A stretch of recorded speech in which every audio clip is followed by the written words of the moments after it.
नमो विष्णुपादाय कृष्ण पृष्ठाय भूतले श्रीमते भक्तिवेदांत स्वामिने ते नामिने।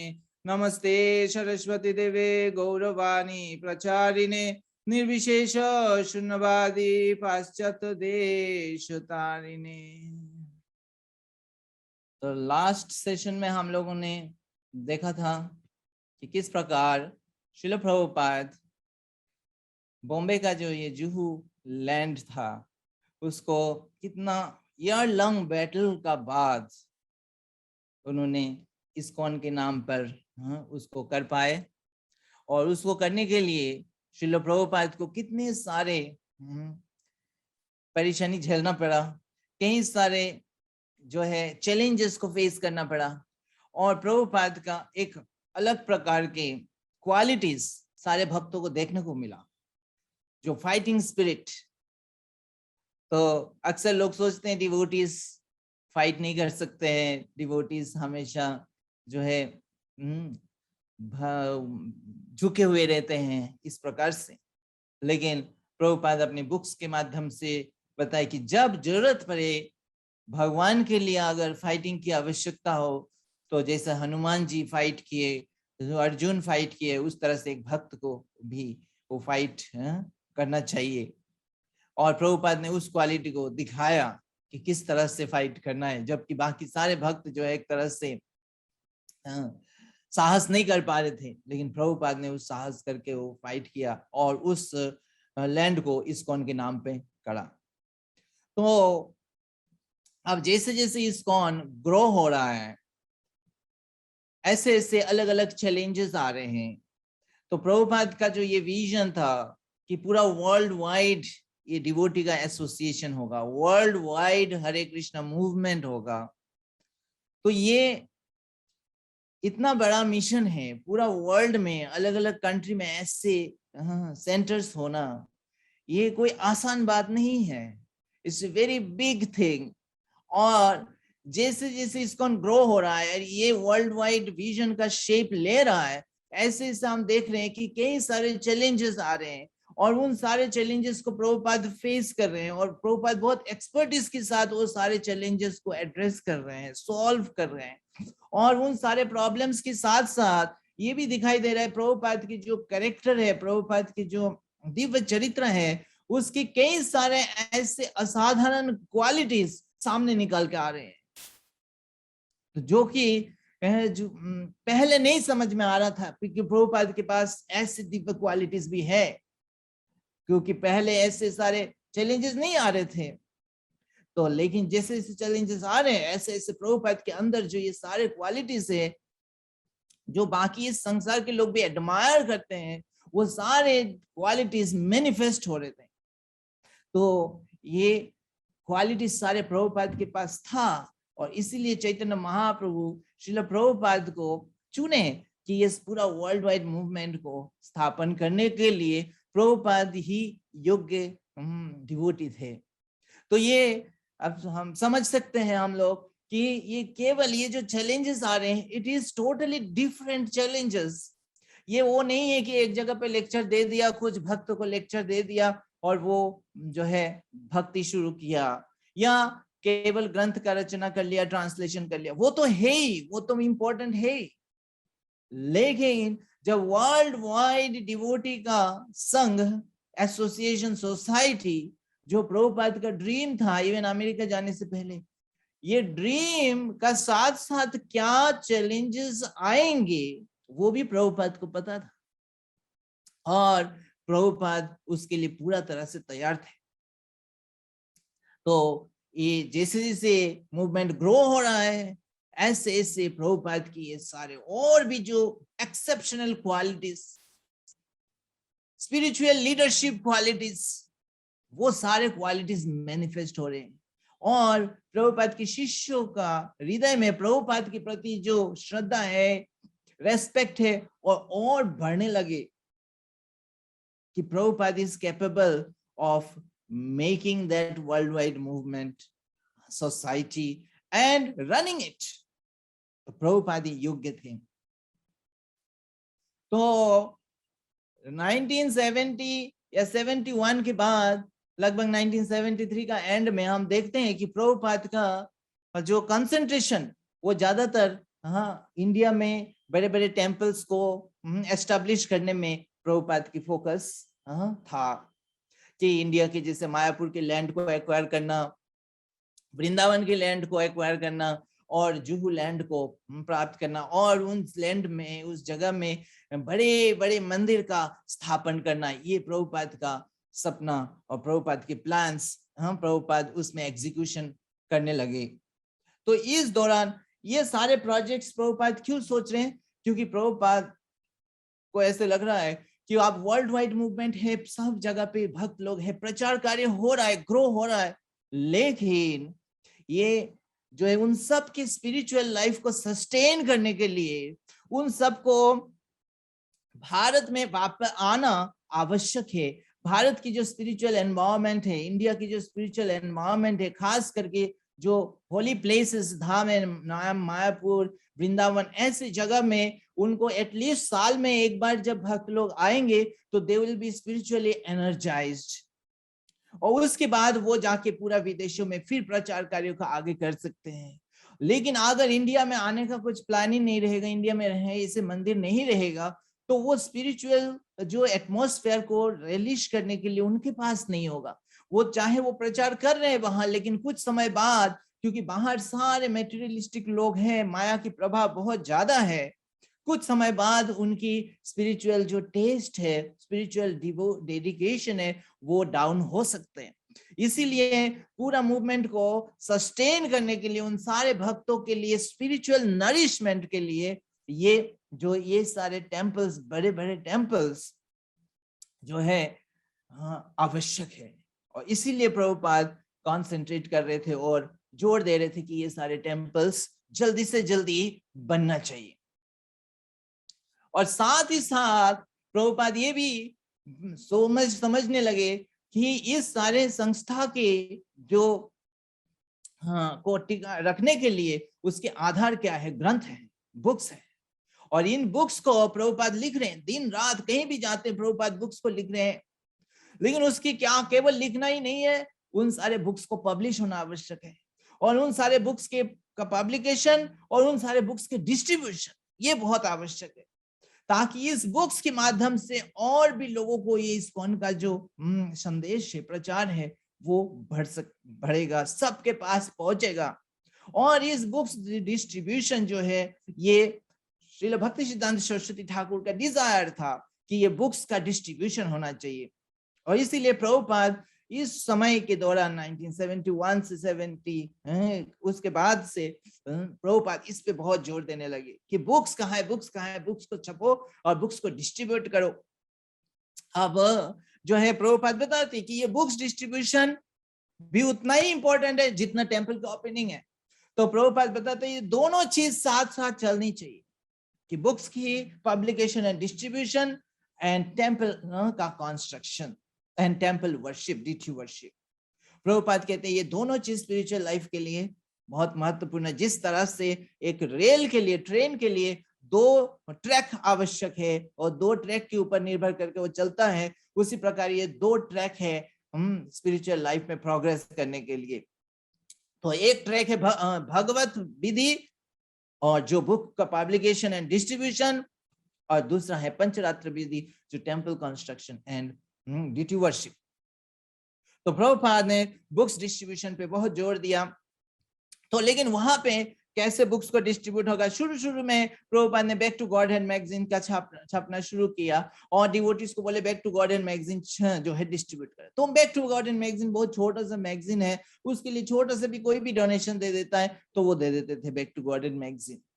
लेकिन जो प्रॉपर बुक है, प्रिंटेड बुक है, उस बुक को डिस्ट्रीब्यूशन करने के लिए जो है एक्चुअली सेल करना है, उनसे लक्ष्मी लेना है, वो कौन देगा अमेरिका में? तो डिवोटीज तो सोचने लगे कि कौन देगा, ये कैसे करना है। उसके बारे में किसी का जो है कोई आइडिया नहीं था, क्योंकि कभी उन्होंने बुक डिस्ट्रीब्यूट वहां पे किए नहीं थे।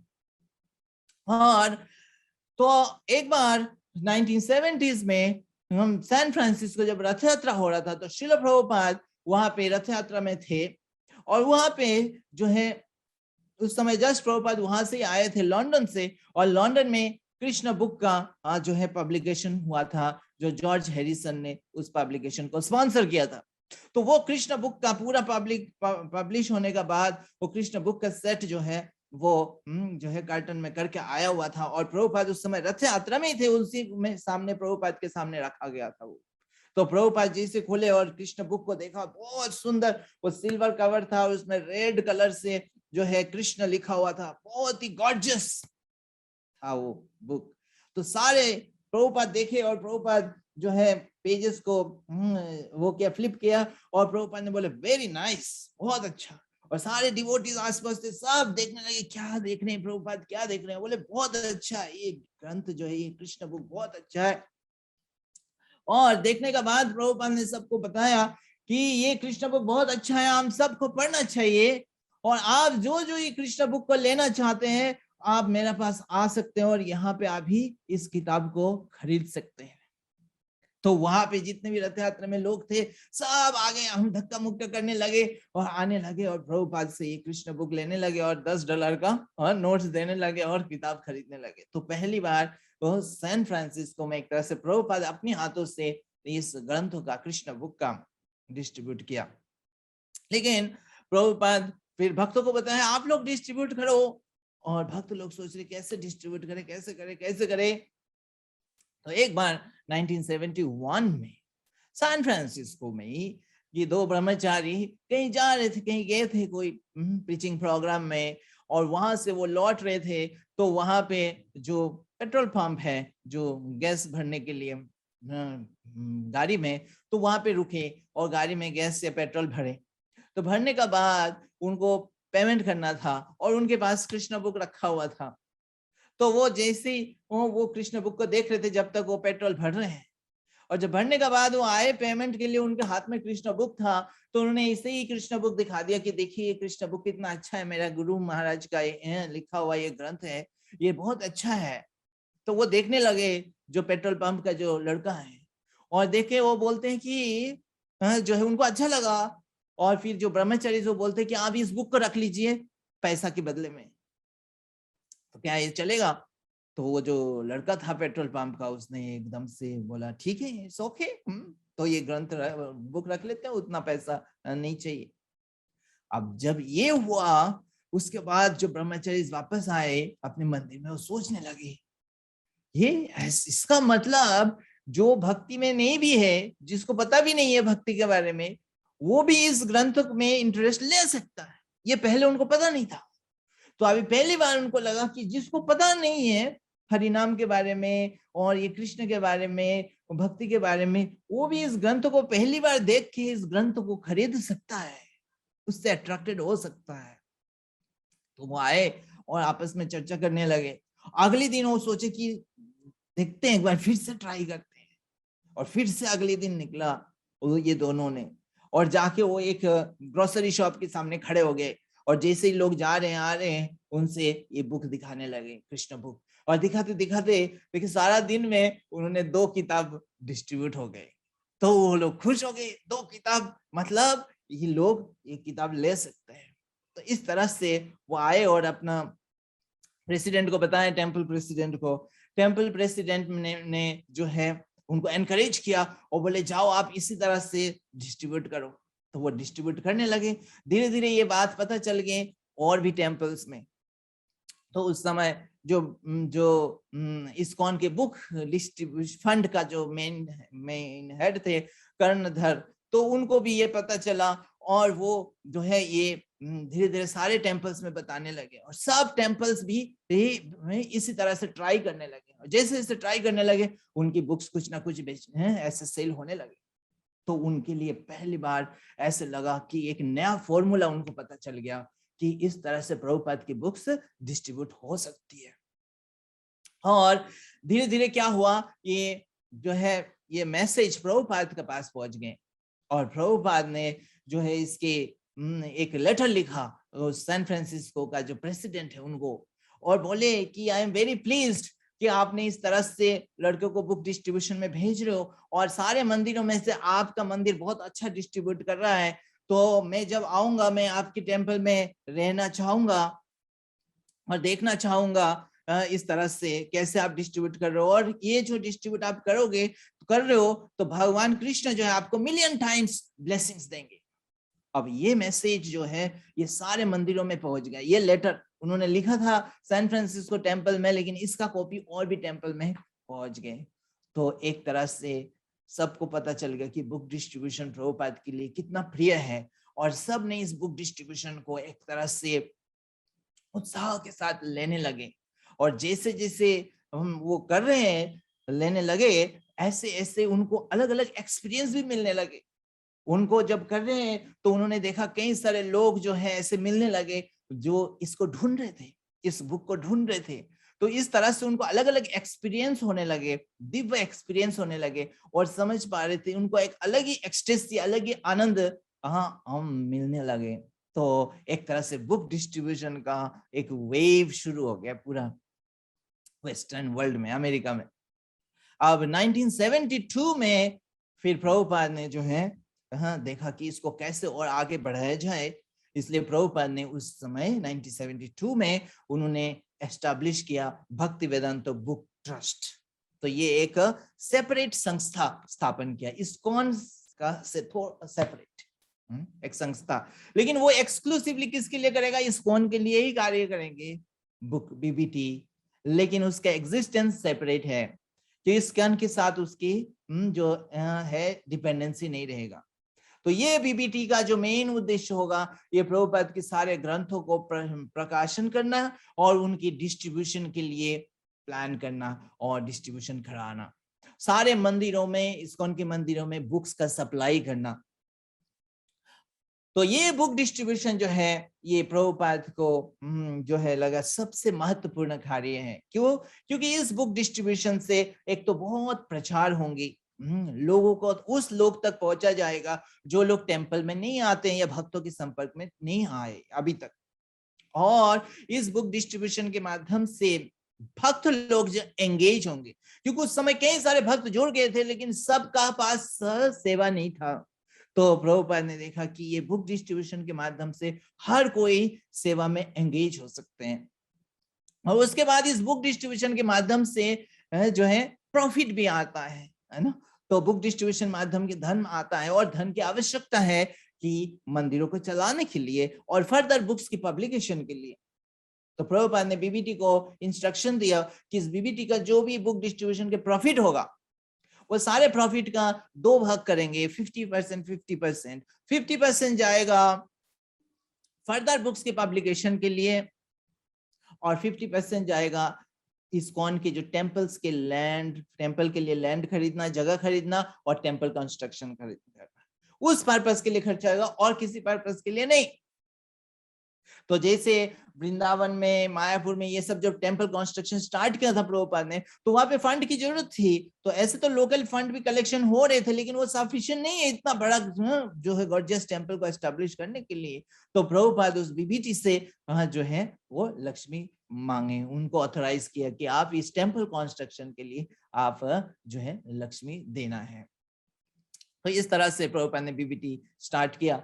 और तो 1972 में जो है आप बुक डिस्ट्रीब्यूशन और तेजी से बढ़ने लगे, हजारों बुक्स डिस्ट्रीब्यूट होने लगे सारे टेम्पल्स मिलके। तो 1972 में एक आश्चर्य घटना घटी कि वहां पे उस समय जो दिसंबर में, जैसे वहां पे क्रिसमस होते हैं, तो क्रिसमस से पहले जो शॉप्स वगैरह काफी देर तक खुला रहता है। तो उस समय रामेश्वर जो प्रभुपाद के सीनियर शिष्य थे, वो बुक डिस्ट्रीब्यूशन में बाहर गए, और वो बीबीटी के एक सीनियर थे, इंचार्ज थे। तो वो बाहर गए डिस्ट्रीब्यूशन करने के लिए, और भी डिवोटीज गए। तो वो वहां पे डिस्ट्रीब्यूट करते गए, काफी बुक्स डिस्ट्रीब्यूट होते गए, क्योंकि लोग वहां पे शॉपिंग मूड में आ रहे थे सारे लोग क्रिसमस के समय। तो वो करते करते करते करते रात को करीब 10 बज गया। कुछ शॉप्स बंद होने लगे, लेकिन कुछ अभी भी खुला हुआ था। तो वो सोचने लगे सारे भक्त तो लौट गए होंगे टेम्पल में, अभी लोग डिवोटीज 8 बजे के बाद ही वापस लौट जाते हैं टेम्पल में। लेकिन मैं यहाँ पे क्योंकि बुक डिस्ट्रीब्यूट हो रहा था, तो इसलिए वो वहां पे खड़े हुए थे, और कैसे समय बीत गया पता नहीं चला। तो 10 बज गया, 10:30 बज गया। तो वो सोचा अब मुझे लौटना चाहिए, क्योंकि डिवोटीज अब मेरे लिए वेट करेंगे, चिंता करेंगे तो मुझे अभी लौटना चाहिए। तो वो जो है वो फिर भी बहुत मुश्किल से 11 साढ़े 11 बजे बाद वो लौटे, और लौटे पहुंचे लगभग 12 बजे पहुंचे। और जब पहुंचे टेम्पल में जाके पहुंच के देखे टेम्पल पूरा खाली है, तो सोचे सारे डिवोटी सो गए होंगे। तो वहां पे जाके देखे कि सारे डिवोटी सो गए। टेम्पल प्रेसिडेंट जो भी थे वहां पे टेम्पल में, उससे पूछा कि डिवोटी सो गए, आई एम सॉरी मैं इतना लेट आया। तो बोले नहीं, कोई भी नहीं आया डिवोटी, आप ही पहली हो जो आए। तो आश्चर्य हो गया, क्या सब लोग ही अभी भी डिस्ट्रीब्यूट कर रहे हैं रात को 12 बजे तक। तो वो सोचने लगे कि मैं सोचा था मैं सबसे लेट, अब मैं सबसे पहला हो गया।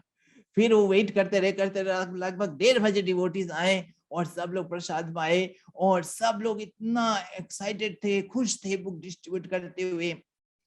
तो वो लोग जो है बता रहे थे कि प्रभुपाद की बुक डिस्ट्रीब्यूशन में कितना रस है। तो यहाँ पे हमें एक शिक्षा रत्न मिलता है कि कभी कभी हम दूसरे डिवोटीज का बारे में पता नहीं लगा सकते कि दूसरा डिवोटी कितना डेडिकेटेड है। कभी कभी हो सकता है हम अपने बारे में तो पता होता है कि हम कितना है, और दूसरे को देख के पता नहीं लगा सकते हैं, लेकिन हम दूसरे का डिवोटी का डेडिकेशन कितना है। हो सकता है we will be surprised to know the facts, है ना। जब हमें फैक्ट्स पता लगता है, अक्सर हमें पता नहीं लगता है कि वो डिवोटी कितना भक्ति कर रहे हैं, उसके अंदर कितना डेडिकेशन है।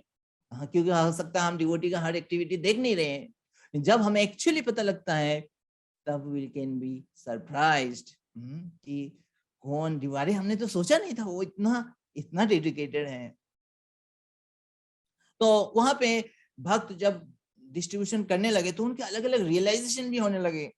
तो एक डिवोटी थे जो जिनका नाम आगे जाके पड़ा है ना, त्रिपुरारी प्रभु।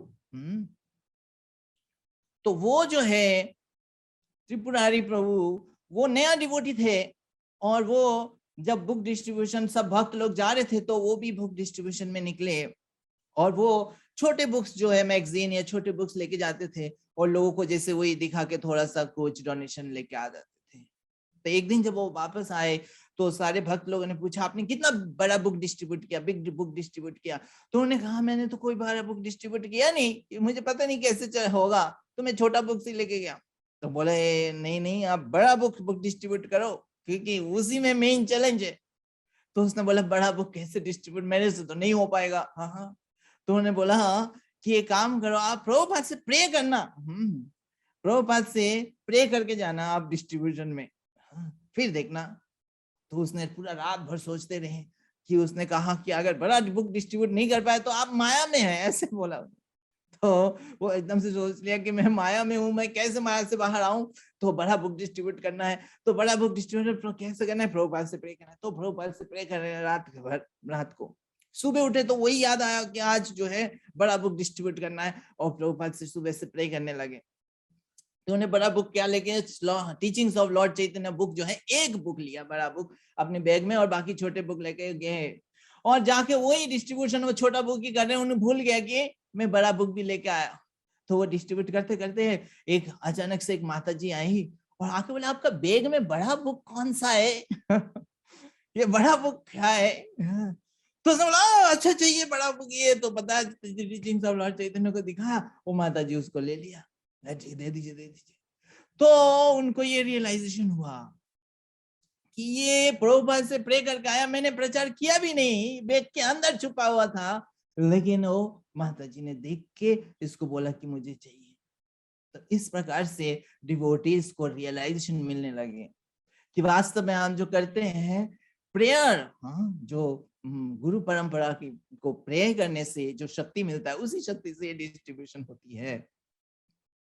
और तो यहाँ पे भी हमें और एक शिक्षा रत्न मिलता है कि वास्तव में जो प्रेयर है, प्रेयर इतना पावरफुल है कि हम उसको समझ नहीं सकते हैं कितना पावरफुल है। अक्सर हम उसको नजरअंदाज कर देते हैं, लेकिन प्रेयर इज सो पावरफुल। हमें वो प्रेयर करना पड़ेगा उसका पावर को देखने के लिए कि वो कितना पावरफुल है, जैसे वो प्रभु जी ने किया था।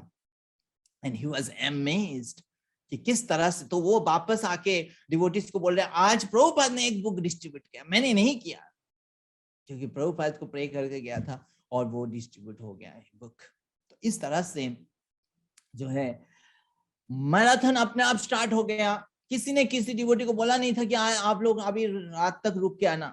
तो 22, 23, 24 दिसंबर ये 3 दिन सारे टेम्पल में सारे डिवोटीज ने अपने आप लेट रात तक डिस्ट्रीब्यूट करते गए। और ये जब प्रभुपाद को पता चला तो प्रभुपाद ने बोला वेरी गुड, ये 1972 की बात है। एंड प्रभुपाद से this is marathon, book distribution marathon. तब से ये मैराथन स्टार्ट हुआ। और अलग अलग तरीके से डिवोटीज प्लान करते हैं कि कैसे इस डिस्ट्रीब्यूशन को बढ़ाया जाए। और डिस्ट्रीब्यूशन का जो रिपोर्ट है वो प्रभुपाद के पास आता, और ये डिस्ट्रीब्यूशन की रिपोर्ट बीबीटी से फिर एवरी मंथ सारे टेम्पल्स में जाते थे कि टेम्पल्स में डिवोटीज जो है कौन सा टेम्पल कितना डिस्ट्रीब्यूट किया, कौन सा टेम्पल कितना डिस्ट्रीब्यूट किया। तो एक तरह से कंपटीशन, स्पिरिचुअल कंपटीशन स्टार्ट हुआ। कई डिवोटीज से प्रभुपाद से पूछा, प्रभुपाद ये कंपटीशन सही है क्या? प्रभुपाद ने बोला यस, ट्रांसेंडेंटल कंपटीशन इज सही है। एनवी नहीं होना चाहिए पर ट्रांसेंडेंटल कंपटीशन होना चाहिए, क्योंकि कंपटीशन हम सब जीव के अंदर छुपा हुआ है और हमें बस ये प्रयास करना है कृष्ण की प्रसन्नता के लिए, हम सबको अधिक से अधिक प्रयास करना है। तो इस तरह से बुक डिस्ट्रीब्यूशन को जो है एक तरह से एस्टेब्लिश किया प्रभुपाद ने लार्ज स्केल में इस्कॉन में। और ऐसे डिस्ट्रीब्यूशन हो रहा था कि पूरा हिस्ट्री में कभी इस तरह से बुक डिस्ट्रीब्यूशन नहीं हुआ। वैदिक लिटरेचर का सारे रिकॉर्ड जो है टूट रहे थे। और पहले कई सारे जो है आचार्य बुक डिस्ट्रीब्यूशन के बारे में एम्फसाइज कर रहे थे, लेकिन एक्चुअली जो है ये होने लगा अभी।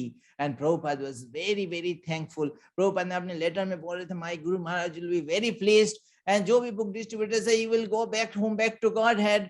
इस तरह से प्रभुपाद जो अपना जो है थैंक्स एक्सप्रेस कर रहे थे, और devotees were more and more charged up कि ये डिस्ट्रीब्यूशन करना है। सो अलग अलग जो है आइडियाज सब ला रहे थे और जो है इम्प्लीमेंट कर रहे थे। अब फिर प्रभुपाद जो है जैसे बताया कि प्रभुपाद का एक तो बुक डिस्ट्रीब्यूशन का था, दूसरा इंडिया में कैसे बड़े बड़े टेम्पल्स को कैसे एस्टेब्लिश करना है। तो मायापुर का टेम्पल का जो है कंस्ट्रक्शन स्टार्ट हो गया था। और वृंदावन का हमने जैसे देखा था लास्ट टाइम, प्रभुपाद आके देखे कि जगह अभी तक मिला नहीं था, और फाइनली श्रीमती राधा रानी की कृपा से वो जगह मिल गया था और एक तरह से रजिस्ट्रेशन हो गया था। तो प्रभुपाद जो है वृंदावन में डिवोटीज को सारे समझा के कि वृंदावन का जो ये टेम्पल है कितना इंपॉर्टेंट प्रोजेक्ट है इस्कॉन के लिए, क्योंकि वृंदावन में प्रभुपाद रहे थे और वृंदावन जो है कृष्ण का धाम है। वृंदावन प्रभुपाद कहते हैं रूप सनातन गोस्वामी का गिफ्ट है ये वृंदावन। तो इस वृंदावन में आके सब डिवोटीज आएंगे और उनके रहने के लिए बहुत ही सुंदर मंदिर होना चाहिए। तो प्रभुपाद ने उस समय प्रभुपाद के एक आर्किटेक्ट थे, बहुत जो अच्छे आर्किटेक्ट थे, जो प्रभुपाद के शिष्य थे, उनका नाम था सुरभि। प्रभुपाद ने उनको बुलाया और बोले कि आप जो है इसका आर्किटेक्चर बनाओ, इसका जो है ब्लूप्रिंट बनाओ। और प्रभुपाद सारे डायरेक्शन दे रहे थे कि इस मंदिर में जो मेन डीटीज होंगे वो डीटीज होंगे श्री श्री कृष्ण बलराम जी। क्यों बलराम जी, कृष्ण बलराम? क्योंकि वृंदावन में सारे मंदिर में राधा कृष्ण है, लेकिन इस्कॉन मंदिर में कृष्ण बलराम जी होंगे। इसलिए क्योंकि प्रभुपाद कह रहे थे कि सारे मंदिर में राधा कृष्ण है, तो इस्कॉन की मंदिर विल बी यूनिक, सबसे अलग होंगे, स्पेशल होंगे, इसलिए कृष्ण बलराम जी होंगे। और कृष्ण बलराम होने का और एक कारण है, क्योंकि ये मंदिर का जो जगह है ये रमन रेती में है। ये जो जगह है ये रमन रेती है। इस जगह में कृष्ण और बलराम जी जो है वो यहाँ पे खेलते थे अपने लीलाओं के दौरान, जब यहाँ पे थे इस धरती पे। तो ये जगह उनका खेलने का स्थान है, तो इसी जगह पे उनका वर्शिप होना चाहिए। तो इसलिए कृष्ण बलराम जी का जो है यहाँ पे वर्शिप होना चाहिए। तीसरा रीजन ये है कि बलराम जी जो है स्पिरिचुअल लाइफ का जो शक्ति, स्पिरिचुअल स्ट्रेंथ है, वो बलराम जी प्रोवाइड करते हैं। और हम सब भक्त इस कलयुग में है, प्रयास कर रहे हैं भक्ति में आगे बढ़ने का, और हमें शक्ति चाहिए। तो इसीलिए भक्त जब भी वीक फील करेंगे वो यहाँ पे आएंगे और बलराम जी से प्रार्थना करेंगे स्पिरिचुअल स्ट्रेंथ के लिए, बलराम जी स्ट्रेंथ प्रोवाइड करेंगे। तो इस तरह से उन्होंने बताया कि कृष्ण बलराम होंगे मेन ऑल्टर में, और साइड में 3 ऑल्टर होंगे, क्योंकि बड़ा टेम्पल में प्रभुपाद का ये स्टैंडर्ड है कि बड़ा टेम्पल में 3 ऑल्टर होने चाहिए, और एक ऑल्टर में गौड़ निताई होंगे और तीसरा ऑल्टर में होंगे श्री श्री राधा श्याम सुंदर जी। तो इस तरह से प्रभुपाद ने बताया, और बोले कि मंदिर का जो आर्किटेक्चर है आप उससे इंस्पिरेशन लीजिए। जो राधा गोविंद जी का मंदिर है वृंदावन में, बहुत बड़े और बहुत सुंदर ढंग से बनाया हुआ, उसका जो कोर्टयार्ड है और वो बहुत सुंदर है, वहां पे अलग अलग प्रकार के आर्चेस है, और इस तरह से आप बनाओ, बहुत ही सुंदर होना चाहिए, वृंदावन में सबसे स्पेशल मंदिर होना चाहिए। तो उन्होंने सुरभि ने और भी लोगों से कंसल्ट करके अपनी एक्सपर्टीज से उन्होंने ब्लूप्रिंट बनाया एंड प्रभुपाद ने अप्रूव किया। तो ये बात था 1972 के बाद था, अप्रैल 1972 में ही प्रभुपाद ने ये बता दिया था कि इस तरह से इसको कंस्ट्रक्शन को करना है, और बताए सब कुछ फर्स्ट क्लास होना चाहिए। और फिर टाइम डिसाइड किया कि कब होगा ये टेम्पल कंस्ट्रक्शन, कब कंप्लीट होगा, टेम्पल जल्दी जल्दी होना चाहिए, और टेम्पल का उद्बोधन हम कब कर सकते हैं। तो उन्हें बताया कि 1973 का, ये 72 का अप्रैल में बात हुआ, 73 का जन्माष्टमी में ये जो है उद्बोधन होगा। प्रभुपाद वाज वेरी हैप्पी, और उसके बाद प्रभुपाद टूर में निकल गए। काफी समय से वृंदावन से प्रभुपाद एक तरह से बाहर थे, वहां से कॉरेस्पॉन्डेंस में ही पता लगा रहे थे कि क्या हो रहा है, प्रोग्रेस कितना हो रहा है, और डिवोटीज बताते रहते हैं प्रभुपाद को, हाँ अच्छा हो रहा है, अच्छा हो रहा है, प्रोग्रेस काफी अच्छा। तो प्रभुपाद बोले कि जो है कंप्लीशन, हमारा इनॉग्रेशन एकदम जन्माष्टमी तक रेडी हो जाएगा ना? यस प्रभुपाद, जन्माष्टमी तक हो जाएगा। तो उसके लिए आप मानसून से पहले ही सारे कंस्ट्रक्शन को कंप्लीट करना होगा, अगर आप लोग इनॉग्रेशन के लिए प्लान कर रहे हो जन्माष्टमी तक। तो बोला यस यस हो जाएगा, बिल्कुल हो जाएगा, हम सब लगे हुए। तो ऐसे करते करते प्रभुपाद भी बहुत पॉजिटिव थे कि हो जाएगा 73 का होगा जन्माष्टमी में। लेकिन फिर जब जन्माष्टमी क्लोज आने लगे सो डिवोटीज इस टेम्पल के बारे में ज्यादा बता नहीं रहे हैं। तो प्रभुपाद बोले क्या हो रहा है, बात है अभी उसमें ज्यादा न्यूज नहीं आ रहा है कि कंस्ट्रक्शन कितना हो रहा है। तो प्रभुपाद को समझ में आ गया कि इसका मतलब उनकी कंस्ट्रक्शन डिले हो रहा है। तो प्रभुपाद को जब फाइनली पता लगा कि ये जन्माष्टमी तक रेडी नहीं हो पाएगा, तो प्रभुपाद बोले कि समझ गया था प्रभुपाद ने कि यह संभव नहीं हो पाया भक्तों की द्वारा। तो प्रभुपाद बोले ठीक है, ज्यादा प्रभुपाद दुखी नहीं हुए, बोले एक तरह एक अक्टूबर में मैं आऊंगा, अक्टूबर तक आप जो है रेडी कर लेना, और एटलीस्ट मेरा रूम, एक मेरा रहने के लिए एक जगह रेडी कर लेना। तो उसके बाद प्रभुपाद अक्टूबर में आए। तो अक्टूबर में जब आए प्रभुपाद देखा प्रभुपाद का वो रूम भी रेडी नहीं हुआ, और जो है एक तरह से कंस्ट्रक्शन बहुत धीमे धीमे से चल रहा है। तो फिर प्रभुपाद को लगा कि यहाँ पे जो है सही से नहीं हो रहा है, और फिर प्रभुपाद ने बताया कि अब जो है क्या है, नया डेट क्या है, कब तक हम इसको कंस्ट्रक्शन कर सकते हैं, कब तक हम इनॉग्रेट कर सकते हैं। सारे डिवोटीज का अलग अलग एक्सक्यूजेस है, कई सारे वो है, प्रभुपाद समझ रहे थे, लेकिन बोले फिर फाइनली बताओ कौन सा डेट है जो एग्जैक्टली और उससे पहले रेडी हो जाएगा। तो डिवोटीज बताते बताते ये बताया कि अगली साल जन्माष्टमी में होगा, एक साल बाद 1974 में जन्माष्टमी में होगा। एंड प्रभुपाद कुछ क्या करें, प्रभुपाद मान गए कि ठीक है, लेकिन सब कुछ फर्स्ट क्लास होना चाहिए। तो ऐसे बोल के प्रभुपाद ने उनको समझा के गए, और इस बार जो है प्रभुपाद जो है एकदम हर कुछ दिनों में ही अपडेट ले रहे कि कैसे हो रहा है, कैसे हो रहा है। और प्रभुपाद बोले कुछ महीने बाद फिर से आएंगे प्रभुपाद वृंदावन में, और बोल के गए कि मैं इस बार जब आऊंगा नेक्स्ट टाइम मेरा कमरा होना चाहिए इसी जगह पे। तो फरवरी में 1974 में प्रभुपाद वर्ल्ड टूर कर रहे थे। तो वहां से प्रभुपाद ने पूछा मैनेजर से कि मेरा रूम रेडी होने में कितना समय लगेगा ताकि मैं प्लान करूं। तो गुरुदास प्रभु ने जो है, जो सुरभि जो कंस्ट्रक्टर का हेड थे, उनसे पूछा कि कितना समय लगेगा। तो वो बोले 1 महीना लगेगा। और तो गुरुदास प्रभु सोचे 1 महीना बताएंगे प्रभुपाद को, प्रभुपाद सोचेंगे अभी तक नहीं बना पाया, तो थोड़ा कम करके बताते हैं। तो और प्रभुपाद तो आएंगे थोड़ी देर बाद ही आएंगे। तो बोले प्रभुपाद 3 वीक्स लगेगा। मंथ बोलने में थोड़ा सा बड़ा लगता है, ज्यादा टाइम लगता है, 3 वीक्स लगेगा। और सोचा आएंगे तो प्रभुपाद 1-1.5 महीने बाद ही आएंगे। तो और प्रभुपाद ने उसके बाद बोले मैं 2 वीक्स में आ रहा हूँ। अब जैसे बोले 2 वीक्स में मैं आ रहा हूँ, आप डिवोटी साहब परेशान हो गए कि अब 2 वीक्स में कैसे प्रभुपाद के, अब हम कुछ कर नहीं सकते। अब 2 वीक्स में प्रभु कैसे प्रभुपाद के रूम रेडी करें। सुरभि प्रभु जो है वो लग गए, और भी क्रूज जो है लेबर्स लेके आए। एक रात के शिफ्ट चल रहा है, एक दिन की शिफ्ट चल रहा है, और इस तरह से काम कर रहे हैं, किसी तरह से प्रभुपाद के रूम रेडी कर रहे हैं। प्रभुपाद के रूम का छत भी नहीं था, फ्लोर भी नहीं था तब तक, और 2 हफ्ते के अंदर ये सब करना है। तो वो लोग लगे हुए। जब प्रभुपाद फाइनली आए, आने से पहले दिन वो फ्लोर बना रहे, कच्चा फ्लोर बना रहे, ईंट से मिट्टी से फ्लोर बनाया प्रभुपाद का। उसके ऊपर जो है धारी डाल दिया। धारी डालने का बाद फिर चादर डाल दिया, ताकि फ्लोर में कुछ पता ही नहीं चले कैसा फ्लोर लगे, कारपेट की तरह एकदम से फ्लोर। जो वॉल थे वो कच्चा प्लास्टर के ऊपर ही पेंट हो गया। सूखने का समय नहीं है। तो जो भी है समहाउ प्रभुपाद आए, और प्रभुपाद ने रूम में देखा, रूम बहुत ठंडा है क्योंकि अभी सूखा ही नहीं ठीक से। और जैसे ही रहे 1-2 दिन में प्रभुपाद के कोल्ड हो गए, जुकाम हो गए।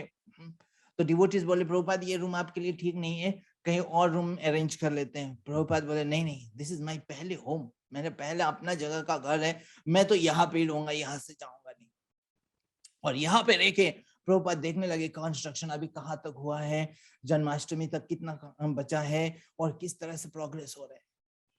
तो जब यहाँ पे जब प्रभुपाद इस समय आए फरवरी में, और प्रभुपाद एक एक चीज जो है रिव्यू करने लगे, तो प्रभुपाद को कई सारे प्रॉब्लम्स नजर आए। प्रभुपाद देखने लगे, देखे कि कई सारे जो इसका स्लो होने का कारण फंड की कमी है। फंड की कमी क्यों है? फंड तो था यहाँ पे भेजा हुआ था, वो फंड खर्च हो रहा था दूसरा चीजों में, भक्तों की प्रसादों में, कहीं और चीजों में, इधर उधर की जो छोटी छोटी से खर्चा होती है उसमें फंड खर्चा हो जा रहा था।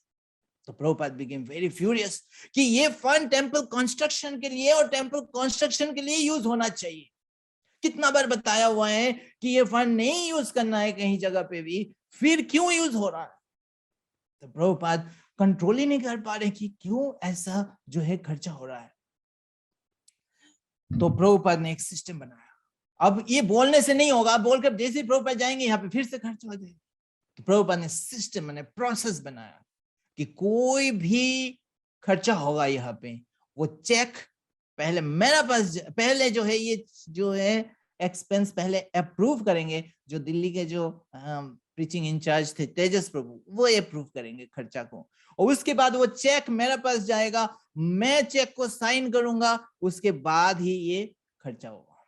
तो ऐसे प्रभुपाद ने प्रोसेस बना दिया कि अब तुम खर्चा करो, कुछ भी करो, अब पहले वो अप्रूव करेंगे, फिर मेरे पास चेक आएगा, मैं देखूंगा किस पर्पस के हो रहा है, साइन करूंगा, तभी ये खर्चा होगा।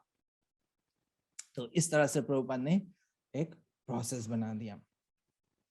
फिर जो है प्रभुपाद एक दिन ऑडिट में बैठे, और ऑडिट में बैठे हैं और बोल रहे कि बिल्स कहाँ है, इसका ये बिल्स कहाँ है? तो कुछ डुप्लीकेट्स बिल भी दिखा रहे हैं।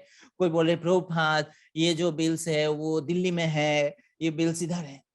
तो प्रभुपाद बोले कि मैं आपके गुरु नहीं हूं, मैं ऐसी भक्तिवेदांत स्वामी नहीं हूं यहाँ पे, अभी मैं आपके सामने बैठा हूं, मैं एज ए ऑडिटर हूं, मैं आपके एक्सक्यूजेस सुनने के लिए नहीं हूं। Now you have to answer and satisfy me as an auditor, not as a spiritual master. तो प्रभुपाद इज वेरी स्ट्रिक्ट कि यहाँ पे आप प्रोफेशनली बात कीजिए, यहाँ पे वो सेंटिमेंट वाला बात नहीं चलेगा, you have to answer everything। तो प्रभुपाद बहुत स्ट्रिक्ट हो गए। उसके बाद प्रभुपाद और पता लगाते लगाते पता चला क्या, अब इसमें इस लैंड में एक प्रॉब्लम आ गई। क्या प्रॉब्लम आ गया? बताइए कि ये लैंड का जो ओनर है मिस्टर एस, वो बोल रहे हैं कि इस लैंड का जो सामने का 50 फीट का जगह है वो वापस लेना चाहते हैं। वो पूरा लैंड नहीं देना चाहते हैं, 50 फीट को वापस लेना चाहते हैं। क्यों लेना चाहते हैं? वो वहां पे शॉप बनाएंगे, पेट्रोल पंप बनाएंगे, कुछ कुछ वो सोच रहे हैं कि पीछे की जगह देंगे इस्कॉन को और सामने का जगह नहीं देंगे। तो बोले ये क्या मतलब, ऑलरेडी जगह दे दिया है, अब ये क्यों नहीं, इसका क्या मतलब है? अभी प्रभुपाद ने उनसे पूछा मैनेजर से कि ये उसका डीड कहाँ है, दो डीड कहाँ है, उसका जो कन्वेंस डीड था। बोले डीड तो लाए नहीं, डीड तो वो रजिस्टर के ऑफिस में जो हुआ था उसके बाद लाना था, लाए नहीं। प्रभुपाद बिकेम वेरी फ्यूरियस कि डीड इतना महीने से अब लाए नहीं अभी तक, डीड लेके आओ। एंड प्रभुपाद सोचने लगे इससे now big problem, bigger problem, कि अब ये जगह, ये लग रहा है प्रभुपाद को लगा अब दूसरा जुहू का लैंड हो गया ये। अब जो है मिस्टर एस बोल रहे कि हमें 50 फीट तो है, वापस दे दो। अब प्रभुपाद बोले ये क्या लैंड है, प्रभुपाद ने क्या सोचा था कितना सुंदर मंदिर बनेगा, अब 50 फीट सामने का ही चला गया तो वो मंदिर में क्या रहेगा, उसका देखने का ही कुछ वो नहीं रहेगा, व्यू ही नहीं रहेगा कुछ। Prabhupada not ready to accept it, लेकिन करे भी क्या करे। तो प्रभुपाद एकदम से सोचना इसको कैसे हैंडल करना है।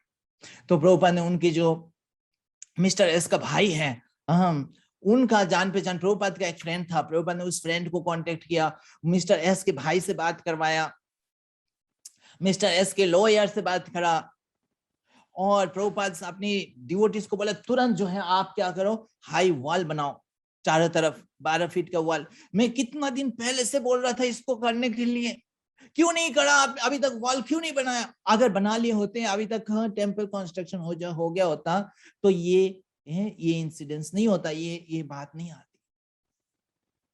तो क्यों प्रोक्रेस्टिनेशन क्यों है, क्यों बार बार प्रोक्रेस्टिनेशन है, ये वॉल को बनाने में इतना समय क्यों लगा। तो ऑल्दो डिवोटीज सारे बिजी थे, प्रयास कर रहे थे, जेन्युइन रीजन था, पर प्रभुपाद वाज लाइक दैट कि आप सोचो अभी अगर अभी क्या कर सकता, अभी ये प्रॉब्लम आ गया, इसलिए आ गया क्योंकि हमने बनाया नहीं, जगह खुला पड़ा हुआ है। और मिस्टर एस का भी कंप्लेन यही था कि अभी तक टेम्पल नहीं बना, हमने जगह दे चुके हैं और इसलिए हम वापस लेना चाहते हैं। तो एक दिन सुबह सुबह प्रभुपाद ने जो है अपनी सेक्रेटरी और असिस्टेंट थे सत्स्वरूप महाराज उस समय, उनको बुलाया और बोले कि जो है आप, वो एकदम डरे हुए आए क्या क्यों बुलाए सुबह सुबह 4 बजे, बोले आप कृष्ण बुक लेके आओ। कृष्ण बुक लेके आए। प्रभुपाद ने बोले इसमें से मिस्टर जो है राजा नृग का स्टोरी खोलो पढ़ो। तो सोच नहीं पाया क्या नृग का क्या स्टोरी पढ़ना है, तो उन्हें खोला और पढ़ा। तो पढ़ते गए कि राजा नृग जो है एक राजा थे और उन्होंने जो है अपना गाय एक ब्राह्मण को दिया था, कई सारे गाय एक ब्राह्मण को दान दिया था, और कुछ दिन बाद उस ब्राह्मण की एक गाय, वो जो गाय उन्होंने दिया था दान में, उनमें से एक गाय उनका घर में वापस आ गया था, राजा नृग का घर में। और राजा नृग ने ध्यान नहीं दिया, उसकी जो जितने भी गाय थे उसमें से मिल गया, वो गाय जो पहले ब्राह्मण को दिया था उसमें से आ गया था।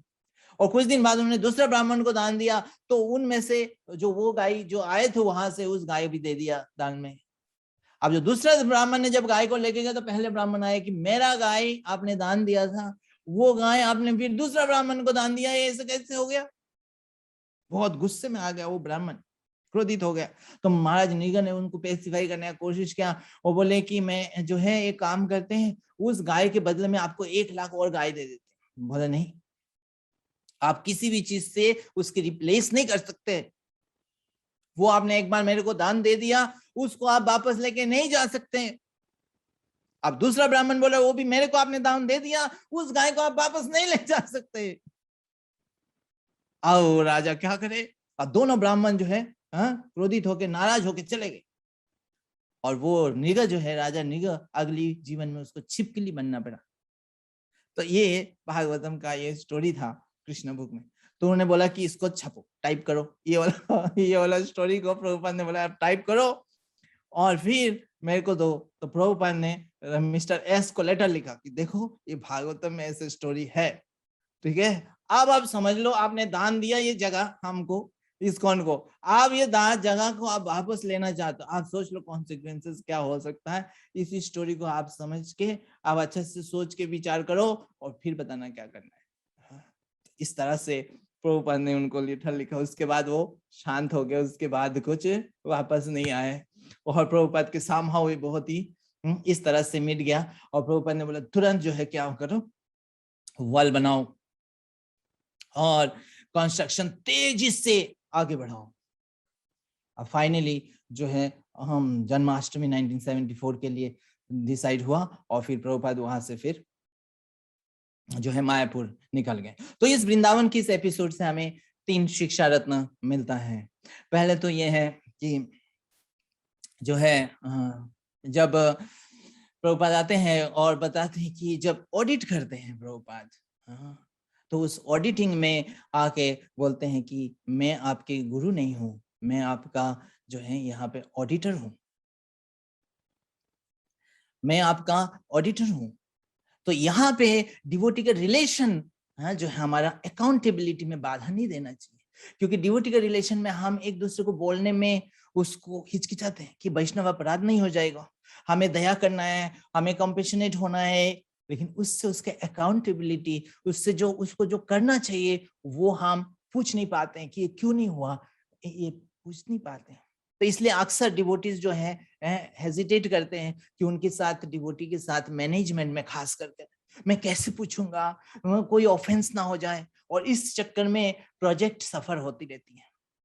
तो जब एक्चुअली प्रोजेक्ट के मैनेजमेंट की बात आती है, तब जब अकाउंटेबिलिटी की बात आती है, उस समय डिवोटी का रिलेशन बीच में नहीं आना चाहिए। उस समय जो है एक्चुअली जो रोल है उस रोल के हिसाब से हमें अकाउंटेबिलिटीज का वो सबमिट करना चाहिए। दूसरा बात ये बताएं कि कोई अगर ऐसा अनइंटेंडेड जैसे कुछ मिस्टेक हो रहा है, जैसे उनका मिस्टेक हो रहा था कि वो लक्ष्मी खर्च कर दे रहे थे, कोई और काम आ रहा था, कोई और एक्सपेंस के नीड आ रहा था, वो खर्च कर दे रहे थे, चाहे कितना भी प्रभुपाद बोल के गए, लेकिन वो खर्चा कर ही दे रहे। सिचुएशन ऐसा हो रहा था, प्रेसिंग सिचुएशन हो रहा था और वो कर रहे थे, लेकिन उससे रियल जो कंस्ट्रक्शन है वो सफर हो रहा था। तो उस चीज को कितना भी बोल के उसको रोका नहीं जा सकता। उसका कोई गलत मिस्टेक नहीं है, गलत इंटेंशन नहीं, इंटेंशन सही है, लेकिन अनइंटेंडेड मिस्टेक्स है, और उसको अवॉइड करने के लिए प्रभुपाद ने क्या बनाया, एज ए प्रोसेस बनाया। क्योंकि प्रभुपाद जानते कितना भी बोल दे, कितना भी कर ले, कभी प्रभुपाद बिजी होंगे, कभी कुछ होगा और अचानक से बीच में से ऐसा हो जाएगा, तो डांट के और वो करके फायदा नहीं है। तो प्रोसेस बनाना जरूरी है। तो इसलिए प्रभुपाद ने प्रोसेस बनाया कि इस प्रोसेस के थ्रू से खर्च करो तो हमें नजर में आ जाएगा और उससे अपने आप ये मिस्टेक बंद हो जाएगा। तो इस तरह से हम कोई अनइंटेंडेड मिस्टेक जो है अपनी टीम के द्वारा, जब खास करके टीम्स होते हैं, कई लोग उसमें इन्वॉल्व होते हैं, तो उसमें प्रोसेस होने से, उस प्रोसेस से वो अनइंटेंडेड मिस्टेक्स जो है कम हो सकता है। और तीसरा जो ये प्रोक्रेस्टिनेशन है, जो बन जाएगा, वाली तो बनाना है, बन जाएगा, कोई और काम है, और चीज में है, लेकिन जो इंपॉर्टेंट चीज है उसको जब प्रोक्रेस्टिनेशन करते हुए आगे जाके वो बहुत भारी पड़ सकता है। तो थोड़ा सा नेग्लिजेंसी, थोड़ा सा प्रोक्रेस्टिनेशन जो है कि कल कर लेंगे, परसों कर लेंगे, बाद में कर लेंगे, वो आगे जाके बहुत भारी पड़ सकता है। जैसे उनके जो लैंड एक तरह से जाने ही वाला था हाथ से, वो तो लकीली प्रभुपाद उस समय आ गए और बहुत ही एक्सपर्टली उन्होंने उसको डील किया और उसको वापस रिस्टोर कर लिया। उसके बाद श्रील प्रभुपाद जो है मायापुर गए 1974 के मार्च में, तो फरवरी में यहाँ पे थे, उसके बाद मार्च में वहां पे गए, और वहां पे जाके जब प्रभुपाद गए तो प्रभुपाद को वेलकम किया गया। प्रभुपाद देखे टेम्पल लगभग बन गया, और जो है प्रभुपाद वहां पे जाके देखे बहुत सुंदर ढंग से बना, गार्डन्स वगैरह बन गई। और तो वहां पे जाके प्रभुपाद जब भगवान को प्रणाम करके वो अपनी जो है व्यास आश्रम में बैठा लेक्चर देने के लिए, तो वहां पे जब प्रभुपाद लेक्चर देने बैठे तो सारे हॉल में भरे हुए थे डिवोटीज, और डिवोटीज पूरा डिफरेंट कंट्री से आए हुए थे। तो यहाँ पे प्रभुपाद जब बैठे और देखे कि ये ट्रूली इंटरनेशनल ऑडियंस है, सारे डिवोटी डिफरेंट डिफरेंट कंट्री से, सिटी से आए हुए, वर्ल्ड से। And Prabhupada became very happy, और प्रभुपाद लेक्चर में बताया कि कैसे श्रील भक्ति विनोद ठाकुर ये भविष्यवाणी किया था कि एक दिन ऐसा होगा जब अमेरिका, रशिया, जर्मनी से लोग डिवोटीज आएंगे मायापुर में, और यहाँ पे आके कीर्तन करेंगे, चैतन्य महाप्रभु के नाम लेंगे, कीर्तन करेंगे।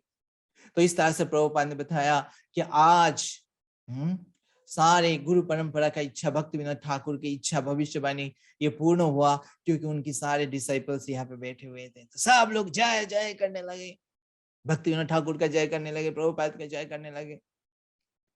तो इस तरह से उस समय सारे जगह से डिवोटीज आए थे। और फिर प्रभुपाद ने जो है एक तरह से नियम बनाया कि ये गौर पूर्णिमा का समय सारे ज्यादा से ज्यादा डिवोटीज आए मायापुर में और मायापुर का दर्शन करें। तो उन्होंने जयपताका महाराज और अच्युतानंद महाराज जो वहाँ के लोकल जो जगह के बारे में जानते हैं उनको बताया कि डिवोटीज को लेके परिक्रमा कराए, तो परिक्रमा कराए हैं। और उस मायापुर फेस्टिवल में प्रभुपाद पहली बार बोले कि जीवीसी लीडर्स जो हैं वो सारे वहां पे मीटिंग करेंगे। जीवीसी मीटिंग पहली बार प्रभुपाद की सुपरविजन में होगा कि कैसे मीटिंग करना चाहिए, क्योंकि अभी सारे टेम्पल्स का एक तरह से जिम्मेदारी उनके हाथ पे है और वो लोग कैसे जो है इसका मीटिंग आवश्यक है उसके लिए कि कैसे निर्णय करना है, डिसीजंस लेना है, तो वो लोग करें। तो प्रभुपाद की सुपरविजन में ये मीटिंग्स हुए, जीवीसी मीटिंग, पहले जीवीसी मीटिंग। और प्रभुपाद ने बताया मीटिंग्स कैसे करना है, प्रभुपाद बताया इफेक्टिव मीटिंग कैसे करना चाहिए। प्रभुपाद ये सिखाया उनको कि मीटिंग में अक्सर क्या होता है, मीटिंग में आके सब सिर्फ डिस्कशन ही करते रहते हैं, डिस्कशन करके चले जाते विदाउट एनी कंक्लूजन। तो ये नहीं होना चाहिए। मीटिंग में आए तो जो है कोई भी है एक जीवीसी अपना कुछ प्रेजेंट करे कि हम ये चीज करना चाह रहे हैं, क्यों करना चाह रहे हैं, कैसे करना चाह रहे हैं, ये इस तरह से presentation they, proposal they, and बाकी लोग उसको देख के उस पे डिस्कशन हो और फिर उसका रिजोल्यूशन निकले कि हाँ ये करना चाहिए या नहीं करना चाहिए। और इस तरह से जो भी निर्णय होगा, रिजोल्यूशन वो सारे नोट डाउन होना चाहिए, मिनट्स ऑफ द मीटिंग बनना चाहिए और ये मिनट्स ऑफ द मीटिंग के हिसाब से पूरा साल भर कार्य करना चाहिए। ऐसा नहीं कि मीटिंग में हुआ एक चीज और जाके करे कुछ और, चेंज नहीं करना चाहिए, जो भी हो रहा है उसको उस हिसाब से होना चाहिए और फिर अगले साल फिर से मीटिंग के लिए आएंगे। तो इस तरह से प्रभुपाद बताइए कि एक लीडर को सीखना चाहिए, पता होना चाहिए कि कैसे मीटिंग करना है, क्योंकि मीटिंग आवश्यक है एक ऑर्गेनाइजेशन को चलाने के लिए। लेकिन अक्सर जो मिस्टेक होता है कि मीटिंग जो है एक तरह से टाइम वेस्टर हो जाता है। तो कैसे मीटिंग इफेक्टिवली होना चाहिए, वो एक लीडर को आना चाहिए, कैसे मीटिंग करना है। तो यहाँ पे भी ये एक शिक्षा रत्न हमें मिलता है कि एक लीडर को ये सीखना आवश्यक है कि कैसे जो है इंपॉर्टेंट मीटिंग्स को कंडक्ट कराए, उसके लिए सीखना आवश्यक है। और प्रभुपाद उनको ट्रेन कर रहे थे कि this is also we need to learn. उसके बाद प्रभुपाद जो है बॉम्बे गए। बॉम्बे में और एक न्यूज आ गया कि बॉम्बे का जो लैंड तो मिल गया लेकिन कंस्ट्रक्शन के लिए गवर्नमेंट परमिशन नहीं दे रहा। क्या बोल रहे हैं गवर्नमेंट, क्यों क्या बोल रहे हैं? तो बोले गवर्नमेंट बोल रहे हैं यहाँ पे मंदिर होने से ये कीर्तन होगा, कीर्तन की शोर होगा आसपास में, तो ये जो है एक तरह से डिस्टरबेंस होगा, इसलिए वो नहीं देना चाहते। दूसरा रीजन यहाँ पे ट्रैफिक जाम हो जाएगा, गवर्नमेंट नहीं दे रहा, पुलिस एनओसी नहीं दे रहे, नो ऑब्जेक्शन सर्टिफिकेट नहीं दे रहे। आप प्रभुपाद इसके लिए अलग अलग प्रकार से सोचने लगे, अपना रीजन देने लगे कि पास में एक सिनेमा हॉल है, वो जो सिनेमा हॉल स्टार्ट होता है तो इतना ट्रैफिक जाम लग जाता है, तब तो कुछ नहीं होता है। तो लेकिन कैसे करना है, प्रभुपाद बॉम्बे गए, वहां पे रुके और वहां के जो लीडर्स थे उनसे हर रोज मिलते रहे और बोले क्या करें। तो बोले अलग अलग लाइफ मेंबर से बात करो, प्रभुपाद सारे स्ट्रेटेजीज बताने लगे। और फिर प्रभुपाद बोले कि जो है अगर इन केस नहीं देता है तो हम होटल बनाएंगे इसमें, है ना, जो गेस्ट हाउस बनाएंगे, और फिर गेस्ट हाउस के पीछे टेम्पल रहेगा, सामने गेस्ट हाउस है ना, पीछे टेम्पल है ना। तो ये एटलीस्ट ये तो होना चाहिए। तो उन्होंने बताया कि आप ट्राई करो, कुछ ना कुछ तो होना ही चाहिए और पूरा बेस्ट ट्राई करना कि हमें ये ऑब्स्टेकल भी दूर करना है। तब एक के बाद एक ऑब्स्टेकल है, कितना मुश्किल से एक टेम्पल बना। उसके बाद प्रभुपाद वहां से जो है डिवोटीज का ये एक एक चीज देखते देखते प्रभुपाद एक बार बोलने लगे जो है कि मैं जो है बहुत एज हो गया, अब मेरे ये छोटी छोटी मैनेजमेंट की इश्यूज ये मेरे लिए देखना नहीं चाहिए मेरे को, ये सब आप लोग संभालो और मुझे एक तरह से रिटायर होना चाहिए, मैं जाके एक जगह पे रेस्ट कर सकूं, रिटायर कर सकूं। तो सारे डिवोटीज बोल रहे हैं यस प्रभुपाद, यस प्रभुपाद, आपको रिटायर करना चाहिए, आप सिर्फ बुक्स लिखने के। प्रभुपाद ये कह कि मैं एक जगह पे रहूं और सिर्फ बुक्स को लिखूं। तो वो बोले यस प्रभुपाद, यस प्रभुपाद, आप ये करिए, है ना, सारी चीज हम सब संभालेंगे। और फिर वो प्रभुपाद बोले कौन सा जगह जाना चाहिए, क्या बोले आप? तो किसी ने बोला तेहरान, तेहरान जगह सही रहेगा। तो प्रभुपाद ने सोचा, फिर किसी ने बोला न्यू वृंदावन अच्छा रहेगा, जो वेस्ट वर्जीनिया। प्रभुपाद बोले यस, न्यू वृंदावन ठीक रहेगा, वहां पे मैं जाऊंगा और वहां पे रहूंगा मैं, और ये सब मैनेजमेंट नहीं देखूंगा। तो सब बोले यस प्रभुपाद, आज से कल से हम सब देखेंगे। तो उसी दिन शाम को जो है पेरिस से एक डिवोटीज का आया, प्रभुपाद यहाँ पे लेक्चर का कुछ ये है, ये प्रोग्राम से आप आना चाहेंगे, प्लीज आइए। प्रभुपाद तुरंत रिप्लाई कर दिया yes I will come. Devotees आके बोले प्रभुपाद आज ही तो आपने बोला आप रिटायर करेंगे, आप कहीं ट्रेवल नहीं करेंगे, तो ये क्यों? तो प्रभुपाद मुस्कुराते हैं और बोलते हैं कि मेरे लिए इस जीवन में ये रिटायरमेंट संभव नहीं है, ये पॉसिबल नहीं होगा। हो तो इस तरह से प्रभुपाद बताते कि प्रभुपाद कभी रेस्ट नहीं करें। प्रभुपाद बोले कि लेट मी फाइट, है ना, and die in the battlefield.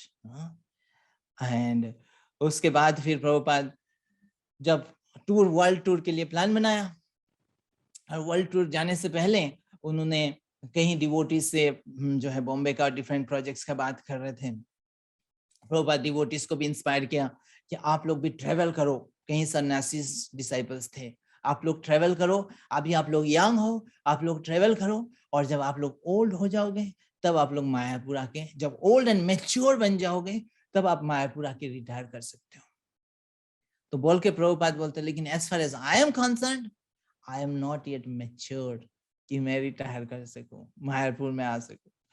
तो डिवोटी हंसने लगे, और डिवोटी बोले प्रभुपाद आप अगर ऐसे बोल रहे हैं कि आप मैच्योर नहीं है, आप अभी रिटायर नहीं कर सकते, तो हम कैसे समझेंगे कि कभी ऐसा होगा कि हम कब मैच्योर बने? हम कैसे समझेंगे कि हम मैच्योर बन गए फ्यूचर में कि हम रिटायर कर सकते, जब आप ही सोच रहे हैं आप मैच्योर नहीं बने? तो प्रभुपाद बोले कि ये तो आपको सोचना पड़ेगा, ये तो आपके इंटेलिजेंस की बात है, उस समय आप सोचिएगा कि आप मैच्योर है कि नहीं। तो तमाल कृष्ण महाराज बोलते इसका मतलब यही है कि हम भी कभी मैच्योर नहीं बनेंगे इस लाइफ में और हम भी इसी तरह से ट्रेवल करते रहेंगे प्रभुपाद के फुटस्टेप्स में। तो Prabhupada seemed satisfied with this answer। और फिर तमाल कृष्ण महाराज जो है बोलने लगे कि तमाल कृष्ण महाराज इस इंडिया के जीबीसी रहे 4 साल, 1970 से लेकर 74 तक। अब अमेरिका में भी प्रीचिंग बढ़ाना है, तो तमाल कृष्ण महाराज बोले कि वो अमेरिका जाना है, उनको वहां पे जाने की जरूरत है। और प्रभुपाद ने अप्रूव किया कि ठीक है आप अभी अमेरिका जाओ।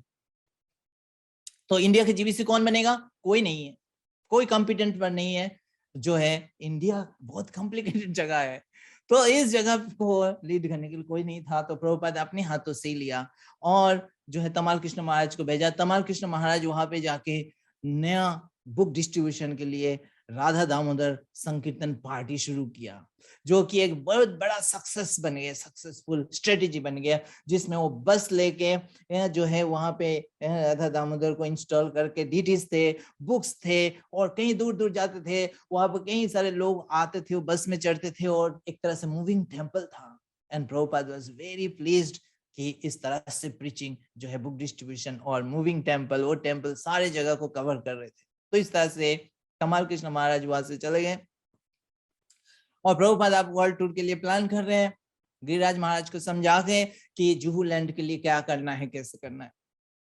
और तो विदेश जाने से पहले प्रभुपाद को आया था इनविटेशन कि हैदराबाद में 3 दिन के लिए कुछ पंडाल प्रोग्राम करना है। तो प्रभुपाद वहां के लिए निकले। कुछ देर के लिए हैदराबाद में जैसे ही प्रभुपाद उतरे तो वहां पे एक रिपोर्टर आए, और एक रिपोर्टर, प्रेस रिपोर्टर प्रभुपाद से पूछे कि प्रभुपाद हाँ स्वामी जी, एक बहुत टेक्निकल क्वेश्चन पूछा वहां पे कि आप जो है आपका जो टीचिंग्स है ये द्वैतवाद है या अद्वैतवाद है? तो द्वैतवाद अद्वैतवाद आप जानते हैं, अद्वैतवाद मतलब मायावादी है, शंकर का शंकराचार्य की शिक्षा है, द्वैतवाद मतलब जो वैष्णव सिद्धांत है। अब वहां पे क्योंकि जो है साउथ इंडिया है, लोग कई लोग हैं जो अद्वैतवादी है। अब प्रभुपाद क्या आंसर दिए? द्वैतवादी बोले, अद्वैतवादी बोले, क्या बोले? तो प्रभुपाद वाज एक्सपर्ट। उन्होंने कहा हाउ डज इट मैटर, आपको ये क्वेश्चन का अभी नीड कहाँ है, ये इस क्वेश्चन का रेलेवेंट कहाँ है? चाहे कोई द्वैत हो चाहे अद्वैत हो, सबको भोजन चाहिए, अभी किसी को भोजन ही नहीं है। सबको खाने कोई नहीं मिल रहा, आपका साउथ इंडिया में खून सूखा पड़ा हुआ है। भोजन ही नहीं है। भगवान ने भगवत गीता में कहते हैं अन्नाद भवन्ति भूतानि, ये यज्ञ करने से अन्न होगा, बारिश होगा, अन्न होगा। तो सबसे पहले तो सबको, चाहे वो द्वैत हो चाहे अद्वैत हो, सबको प्रसाद चाहिए, सबको भोजन चाहिए, सबको कृष्ण को वर्शिप करना चाहिए, भगवत गीता का अध्ययन करना चाहिए। And reporter seemed very impressed, और इस तरह से प्रभुपाद ने उस क्वेश्चन का आंसर किया, किसी को ऑफेंड नहीं किया, ताकि सब लोग इस्कॉन को वेलकम कर सके। तो यहाँ पे भी एक हमें शिक्षा रत्न मिलता है। कहीं कहीं बार ऐसे चैलेंजिंग क्वेश्चंस आते हैं जिसमें हाँ भी नहीं कर सकते, ना भी नहीं कर सकते, और ऐसे क्वेश्चंस को आंसर देने का बेस्ट तरीका है काउंटर क्वेश्चन करना, कि उस क्वेश्चन का इंटेंट को पूछना कि क्यों पूछ रहे हैं इस क्वेश्चन का, या उसका रेलेवेंस पूछना है कि इसका रेलेवेंस क्या है इस क्वेश्चन का। एंड प्रभुपाद बहुत एक्सपर्टली उसको दिया। उसके बाद प्रभुपाद गए कुछ दिनों के लिए तिरुपति में से प्रभुपाद का इनविटेशन आया था, वहां पे गए, तिरुपति बालाजी टेम्पल में गए, और वहां पे प्रभुपाद को एक तरह से जो है स्पेशल वेलकम मिला था तिरुपति टेम्पल के मैनेजमेंट की तरफ से। प्रभुपाद को रहने के लिए उनको कॉटेज दिया गया था, और वहां पे प्रभुपाद जो है तिरुपति जी से, जो बालाजी से दर्शन करने के लिए बहुत लंबा लाइन लगता है, तो वो लंबा लाइन लगाना नहीं पड़ा प्रभुपाद को, स्पेशल गेस्ट की तरह प्रभुपाद को एंट्री मिला था, और प्रभुपाद वहां पे गए थे। और कुछ दिन, जितने बार प्रभुपाद, जब भी प्रभुपाद को दर्शन करना होता था, तो प्रभुपाद वहां पे जो है प्रभुपाद पहुंच जाते थे, एंड प्रभुपाद जो है दर्शन करते थे, और Prabhupada was very happy in his cottage. तो प्रभुपाद वहां पे डिवोटीज को बोल रहे थे कि न्यू वृंदावन में भी हमारा इसी तरह से कॉटेज होना चाहिए, ऐसे कॉटेज बनाना, और ये यहाँ का जो मंदिर इतना गॉर्जियस है, ऐसे ही मंदिर हमारे इस्कॉन का होना चाहिए। तो एक बार प्रभुपाद ने डिवोटी से, वहां के अथॉरिटी से पूछा, यहाँ पे जो इतनी इनकम होता है उसका कैसे आप स्पेंड करते हैं? तो उन्होंने बताया कि हम टेम्पल का रिनोवेशन करते हैं, रिनोवेशन में खर्चा करते हैं। तो प्रभुपाद बोला कि रिनोवेशन में खर्चा करना तो अच्छी बात है, लेकिन प्रचार में भी खर्चा करना चाहिए, वो और अच्छी बात है ना। तो इस तरह से प्रभुपाद बोल के फिर प्रभुपाद निकल गए वर्ल्ड टूर में। प्रभुपाद जो है रोम गए, जेनेवा गया, और जर्मनी में गया, और कई सारे सिटी में गए, और वहां पे जब गए तो प्रभुपाद जो है वहां पे प्रभुपाद ने मिले, जो है एक प्रभुपाद खोज रहे थे कि कहाँ पे एक जीबीसी, कौन इंडिया का कोई जीबीसी होना चाहिए, तो कौन हो सकते हैं। तो वहां पे एक प्रभुपाद के एक सीनियर शिष्य मिले, कर्णधर। तो प्रभुपाद ने उनको इंडिया की जीबीसी बनाया, और प्रभुपाद ने सबको लेटर लिखा, इंडिया में जितने भी टेम्पल्स के प्रेसिडेंट्स थे, कि ये आज से जो है ये कर्णधर इंडिया की जीबीसी होंगे, और आप सब उनको सपोर्ट करना। तो इस तरह से प्रभुपाद ने थोड़ा सा अपने आप को रिलीफ फील किया कि आज से जो है इंडिया की जीबीसी ये कर्णधर है। और फिर प्रभुपाद वहां पे रोम और जो है ये जर्मनी, इस सब जगह पे जब लेक्चर दे रहे थे, तो एक बार ऐसे घटना घटी बहुत इंटरेस्टिंग। प्रभुपाद, कई सारे नया लोग बैठे हुए थे, और प्रभुपाद लेक्चर दे रहे थे व्यासासन से। तो एक डिवोटी, एक नया भक्त है, लेक्चर के बाद क्वेश्चन आंसर के लिए हाथ उठाया, और एक तरह से एग्रेसिव मोड में आके प्रभुपाद से पूछे कि आप जो है स्पिरिचुअल चीज तो बोल रहे हैं, लेकिन आप इतने बड़े ऊंचे सिंहासन में क्यों बैठे हैं, और हम सब नीचे बैठे हैं, और आप चाह रहे हैं कि आपके चरण में सब झुके, हम तो कभी ऐसे नहीं करेंगे। ऐसे चैलेंजिंग क्वेश्चंस, तो प्रभुपाद को कैसे कैसे क्वेश्चंस मिला, वो भी फॉरेन कंट्रीज में। तो प्रभुपाद ने बहुत सुंदर आंसर दिया। प्रभुपाद ने बोला, यस मैं इस बड़े आसन में, ऊंचे आसन में बैठा हूं, मैं नीचे बैठ के भी दे सकता हूं, आपको नीचे बैठ के भी लेक्चर दे सकता हूं, मेरे लिए कोई फर्क नहीं पड़ेगा। लेकिन अगर मैं नीचे बैठ के दूंगा तो इसका मतलब ये नहीं कि आप ज्यादा अच्छा समझ लोगे। आपको जो ऊंचे बैठ के देने से जितना आप समझोगे नीचे बैठ के उतना ही, नीचे बैठने देने से आपको कोई बेनिफिट नहीं मिलने वाला। लेकिन ये स्पिरिचुअल ट्रेडिशन है, और आप अगर spiritual science of Krishna God जानते हो, तो आप भी ऊंचे आसन में बैठ सकते हो, और बाकी लोग आपके चरण में झुकेंगे। तो इस तरह से प्रभुपाद ने उनको आंसर दिया, एंड ही बिकेम एक तरह से सेटिस्फाइड।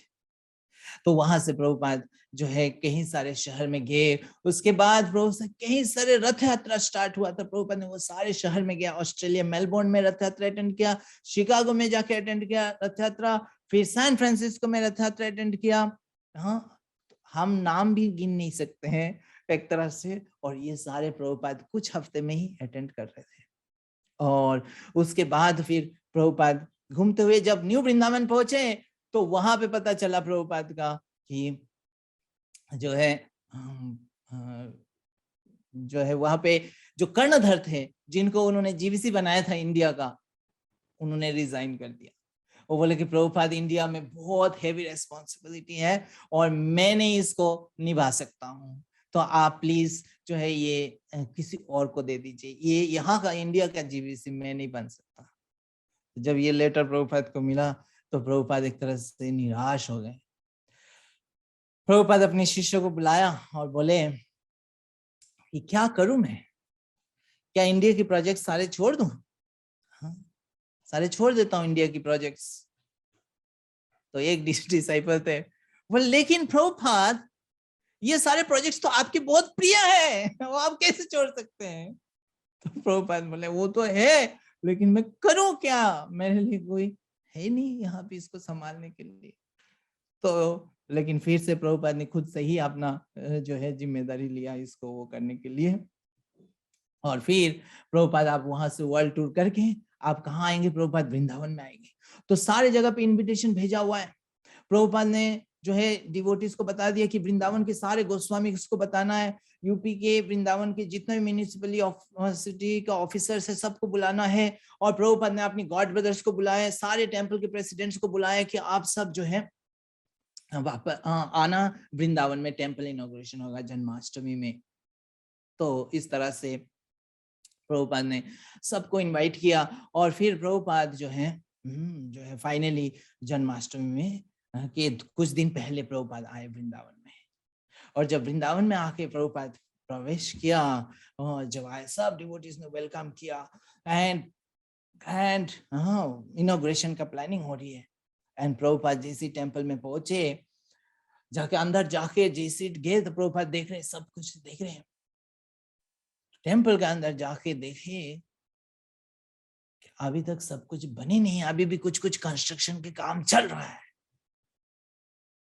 तो प्रभुपाद ने उनको बुलाया, बोले ये क्या 2-3 दिन बाद ये इनॉग्रेशन है और अभी भी कंप्लीट नहीं हुआ है, कंस्ट्रक्शन चल रहा है, कुछ कुछ इधर उधर चल रहा है।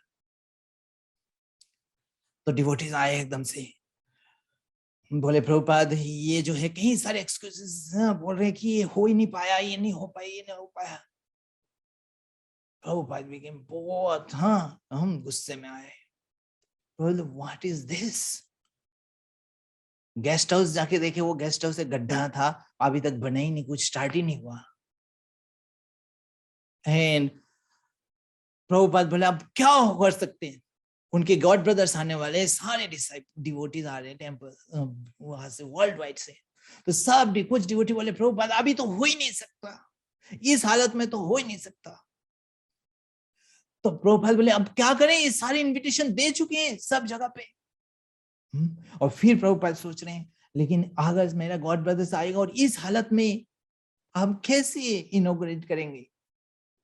फिर प्रभुपाद ने बोले स्टॉप स्टॉप, सारे इनविटेशन स्टॉप करो।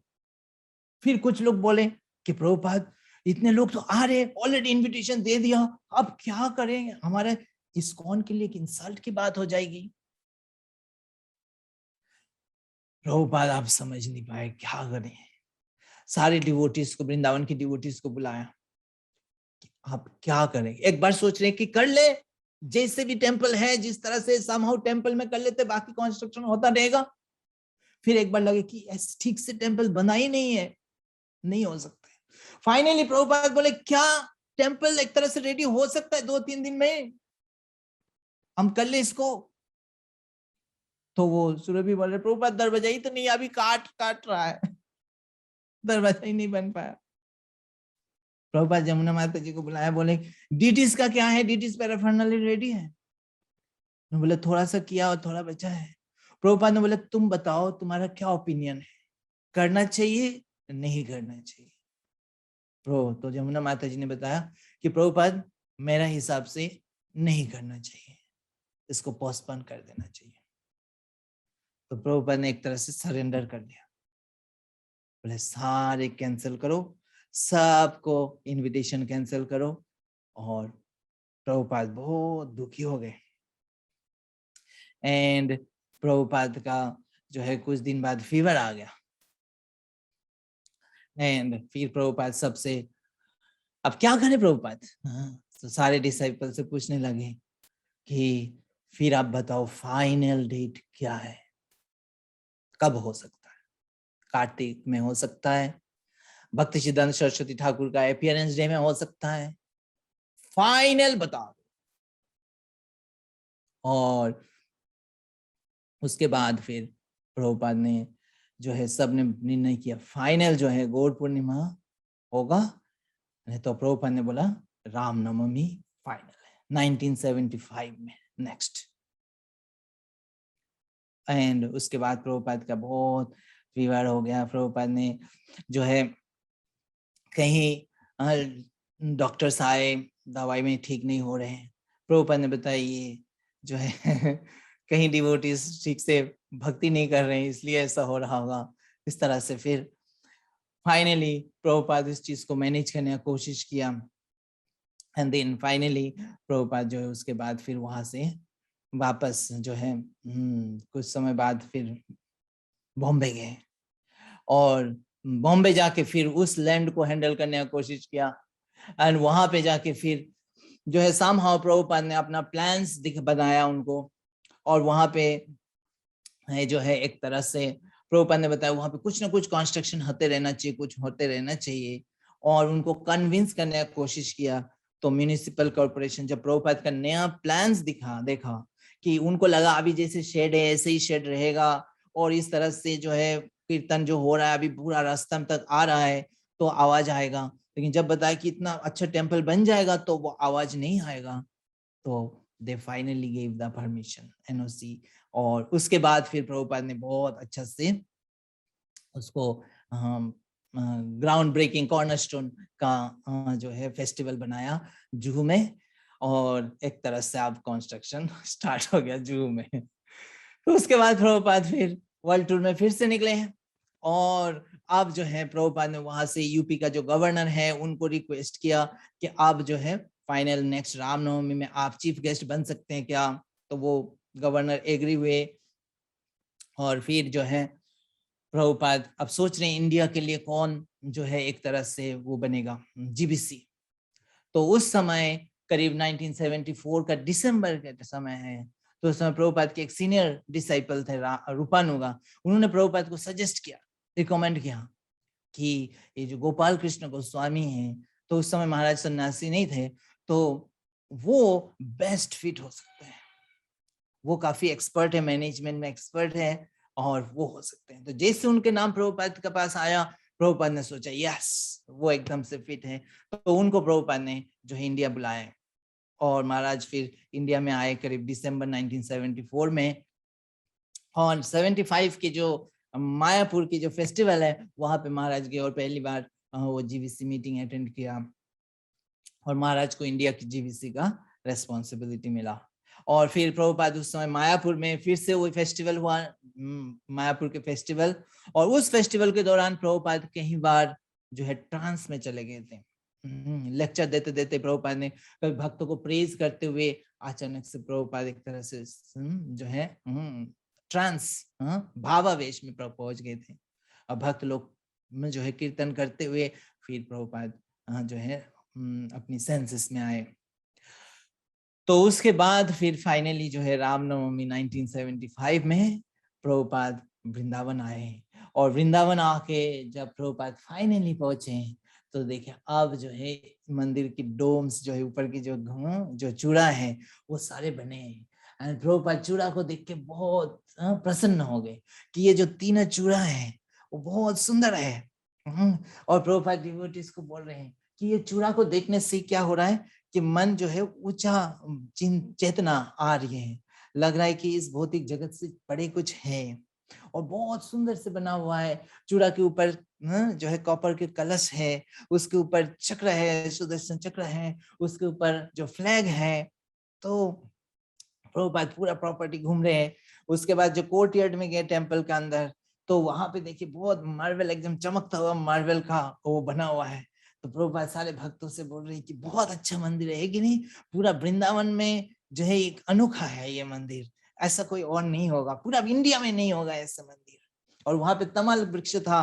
तो प्रभुपाद बोले ये तमाल वृक्ष बहुत शुभ है, ये तमाल वृक्ष वृंदावन में बहुत कम मिलते हैं, और कभी एक सेवा कुंज में होगा, राधा दामोदर मंदिर में होगा, और यहाँ पे इस्कॉन में है। और ये तमाल वृक्ष बहुत अच्छा से खिला हुआ है, इसका मतलब आप लोग अच्छे से भक्ति कर रहे हैं, तो ये बहुत अच्छी बात है। और फिर देखिए गेस्ट हाउस जो कुछ महीने पहले गड्ढा था एक तरह से, और वो अब पूरा तरह से बन गया है, पूरा 40 रूम्स जो प्रॉपर तरह से रूम्स बन गए। और प्रभुपाद जो है बहुत प्रसन्न हुए, सारे लाइफ मेंबर्स आने लगे, गेस्ट आने लगे, वो अपने अपने गेस्ट हाउस में रूम उनको एलोकेट कर दिया गया। और प्रभुपाद सही बोलने लगे फर्स्ट क्लास सब कुछ होना चाहिए। और फाइनली जो है रामनवमी का दिन, शायद 20 अप्रैल 1975, तो रामनवमी का दिन वो टेम्पल का उद्घाटन हुआ। प्रभुपाद स्वयं कृष्ण बलराम जी का आरती करा, और प्रभुपाद ने आरती करने के बाद उसी ऑल्टर से ही सारे जो आए हुए गेस्ट और लोगों को प्रभुपाद ने लेक्चर दिया। और बहुत प्रसन्न हुए, सब भक्त लोग प्रसन्न सेटिस्फाइड थे। और प्रभुपाद ने डिवोटीज को भी अप्रिशिएट किया कि उनके हार्ड वर्क, और प्रभुपाद मतलब ये क्रिटिसाइज करना, तो उसका फॉल्ट निकालना तो स्पिरिचुअल मास्टर का काम है, लेकिन वास्तव में उन्होंने बहुत अच्छा हार्ड वर्क किया है। सारे डिवोटीज को प्रभुपाद ने थैंक्स बोले। और फाइनली रात को प्रभुपाद अपने रूम में जब गए, तो डिवोटीज सारे आए, मैनेजर सारे आए, और प्रभुपाद ने उनको बोला कि कांग्रेचुलेशन, आपने बहुत अच्छा किया, बहुत अच्छा, हाँ जो है इसको ये सफल बनाया इस प्रोजेक्ट को। उसके बाद प्रभुपाद ने बोला लेकिन ये एक माइलस्टोन है, ये फाइनल सक्सेस नहीं है, ये एक माइलस्टोन है, इसको सेलिब्रेट करो, और उसके आगे भी इसको और इम्प्रूव करना है, इसमें बहुत सारे और कार्य है जो उसको भी करना है। तो ये फाइनल चीज नहीं है। अक्सर क्या होता है, हमें कुछ सफलता मिल जाती है, तो हम सफलता जो हमारा प्रोग्रेस के लिए बाधा बन जाता है। हम सोचते हैं सफलता मिल गया, आप तो कुछ करना नहीं है, और हम अपने आप को इम्प्रूव करना बंद कर देते हैं। तो ये प्रभुपाद कह रहे हैं this although it's a grand success, पर ये आपके लिए एक माइलस्टोन है, ये आपको और आगे बढ़ना है, आपको और आगे जाना है। तो इस तरह से यहाँ पे प्रभुपाद ने और एक शिक्षा रत्न हमको देते हैं कि सफलता को जो है हमें अपना प्रोग्रेस के लिए बाधा नहीं बनाना है। जो भी सफलता, अर्ली सफलता मिलती है, उसको हमें एज ए माइलस्टोन की तरह लेना है, और आगे हमें प्रोग्रेस करते रहना है, करते रहना है, और आगे करते रहना है। और ये प्रभुपाद भी ऐसे ही कर रहे थे।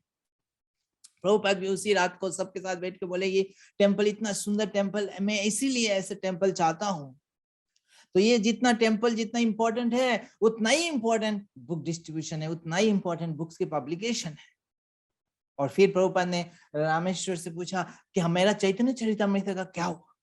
मैंने चैतन्य चरितामृत सारे लिख ट्रांसलेट कर दिया, पूरा चैतन्य चरितामृत प्रभुपाद ने पिछले 18 महीने में कंप्लीट कर दिया था।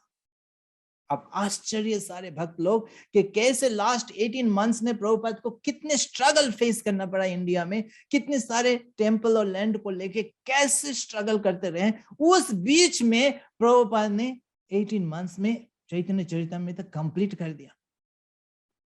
और प्रभुपाद बुक डिस्ट्रीब्यूटर्स को बोल रहे थे कि आप जैसे डिस्ट्रीब्यूट करते हो, आप एनकरेज करते हो ताकि मैं और अच्छे से और तेजी से लिखूं। हाँ। और फिर प्रभुपाद ने रामेश्वर से पूछा कि मेरा ये चैतन्य चरितामृत कब पब्लिश होगा, इतने सारे वॉल्यूम्स है।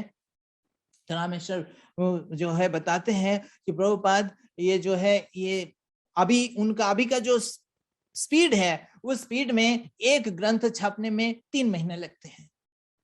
तो यहाँ पे 12 बुक है और कुछ भागवतम भी है, टोटल 17 बुक्स हैं, तो बहुत समय लगेगा। लेकिन वो स्पीड अप करके वो बोल रहे हैं कि हम ऐसे करेंगे, हर महीने में एक बुक छपने का कोशिश करेंगे। तो प्रभुपाद बोले इसका मतलब 1 साल के ऊपर लगेंगे। तो प्रभुपाद बोले नो, आपको 2 महीने में सारे छपना है। आप सोचो कैसे छपना है। तो ये प्रभुपाद ने बताया, जो यहाँ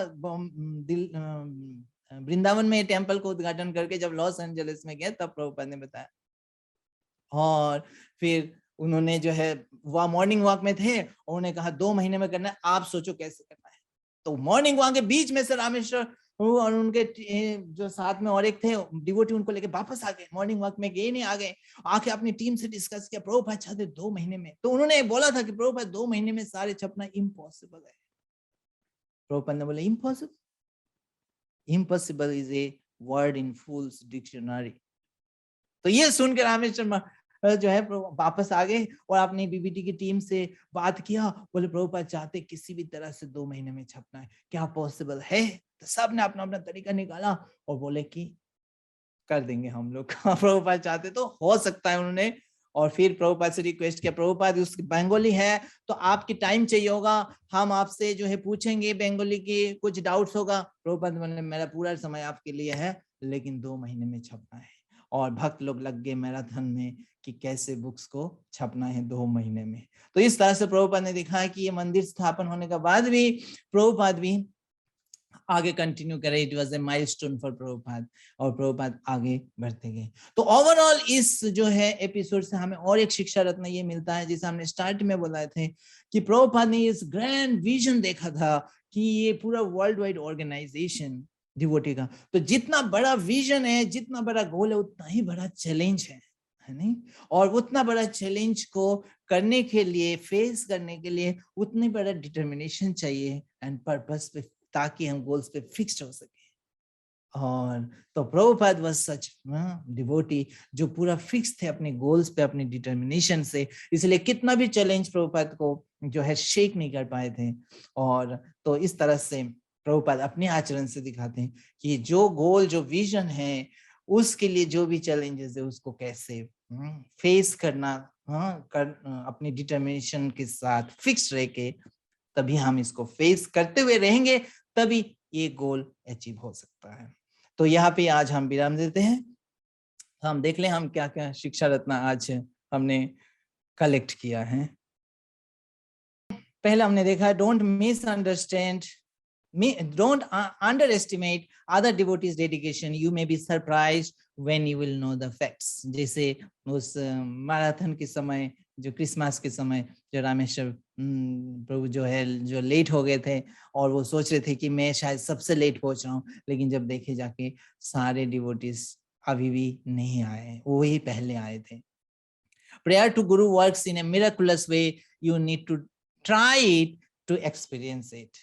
तो जैसे त्रिपुरारी प्रभु जो थे वो कैसे जो है प्रभुपाद को प्रे किया था पहली बार, और जाके वो मिराकुलसली वो प्रेयर वर्क करने लगे। और वो जो एक माता जी आके खुद से पूछने लगे आपके बैग में वो किताब क्या है, और उन्हें ले लिया। Best way to avoid unintended mistakes is to form a proper process and enforce it। जैसे प्रभुपाद ने जब देखा कि ये सारे लक्ष्मी खर्च हो जा रहा है इधर उधर से, तो प्रभुपाद ने एक प्रोसेस बनाया कि इस प्रोसेस के थ्रू से ये चेक साइन होगा, तभी ये जो है ये अनइंटेंडेड एक्सपेंसेस रुक सकता है। Procrastination and complacency can be very expensive later। जब वो इस वॉल वगैरह नहीं बनाए थे, काफी समय डिले हो गया था, उसके वजह से ये लैंड एक तरह से हाथ से जाने लगे थे। Don't let spiritual relations hinder the accountability of services। जैसे प्रभुपाद ने वो बताया था कि मैं एक ऑडिटर हूँ, मैं यहाँ पे आपकी स्पिरिचुअल मास्टर नहीं हूँ, मैं वो सब नहीं सुनने वाला हूँ, मैं देखना चाहता हूँ आपका बिल्स कहाँ है, वो बिल्स के बारे में बताओ। तो उसी तरह हमारा स्पिरिचुअल रिलेशंस, हमारा जो मैनेजमेंट, जो सर्विस का या जो अकाउंटेबिलिटी, उसके बीच में नहीं आना चाहिए। For a leader, it is essential to know how to conduct the meetings effectively। जिसे प्रभुपाद ने अपने जीबीसी लीडर्स को प्रभुपाद ने सिखाया कि कैसे जो है उनके जीबीसी मीटिंग्स को इफेक्टिवली करना है। Sometimes best way to answer a challenging question is to ask a counter question। जैसे प्रभुपाद हैदराबाद में वो रिपोर्टर्स को आंसर दिया कि द्वैत अद्वैत का बीच में वो पूछ रहे थे कौन सा है आपका फिलोसफी, प्रभुपाद टोटली इसको टच ना करते हुए उन्होंने आंसर दिया, and that was amazing, and reporters was also happy, and कोई भी लोग ऑफेंडेड नहीं हुए। Don't let the success become an obstacle in our progress. Consider it as a milestone and strive to move ahead further. जब Krishna Balram temple का उद्घाटन के बाद प्रभुपाद ने डिवोटीज को बताया ये एक माइलस्टोन है, आपको और आगे बढ़ना है, कि केवल इसी सक्सेस को जो है एंजॉय नहीं करते रहना और इसी को सोच के ही नहीं रहना है, आपको इसको सेलिब्रेट करो लेकिन उसके आगे जाओ और आगे भी बढ़ना है. And finally, bigger the goal, bigger the challenge, and it requires greater determination and purpose to remain fixed on the goal to accomplish it. तो हम सब बड़े कुछ पाना चाहते हैं कि नहीं? कई लोग हैं जो हम चाहते हैं हमारा चीज बढ़े, प्रीचिंग बढ़े, ये बढ़े, वो बढ़े, लेकिन हमें समझना है बढ़ने के साथ साथ क्या होगा, चैलेंजेस भी बढ़ेंगे और वो चैलेंजेस को फेस करने के लिए आसान नहीं है, उसके लिए डिटर्मिनेशन होना चाहिए, पर्पस फिक्स्ड होना चाहिए, तभी वो कर सकते हैं. तो ये था आज के ज्वेल्स और ये श्रील प्रभुपाद का फोटो है जो कृष्ण बलराम मंदिर में प्रभुपाद उद्घाटन किया और फर्स्ट आरती प्रभुपाद जो है परफॉर्म किया. तो हम 1 मिनट कीर्तन कर लेते हैं प्रभुपाद के लिए. जय प्रभुपाद, जय प्रभुपाद, प्रभुपाद, जय प्रभुपाद, जय श्रील प्रभुपाद, जय प्रभुपाद, जय प्रभुपाद, प्रभुपाद, जय प्रभुपाद, जय श्रील प्रभुपाद, जय प्रभुपाद, जय प्रभुपाद, प्रभुपाद, जय प्रभुपाद, जय श्रील प्रभुपाद, जय प्रभुपाद, जय प्रभुपाद, प्रभुपाद, जय प्रभुपाद, जय श्रील प्रभुपाद, प्रभुपाद, प्रभुपाद, प्रभुपाद, जय प्रभुपाद, जय जय प्रभुपाद, प्रभुपाद, प्रभुपाद, जय प्रभुपाद. जगत गुरु श्रील प्रभुपाद की जय.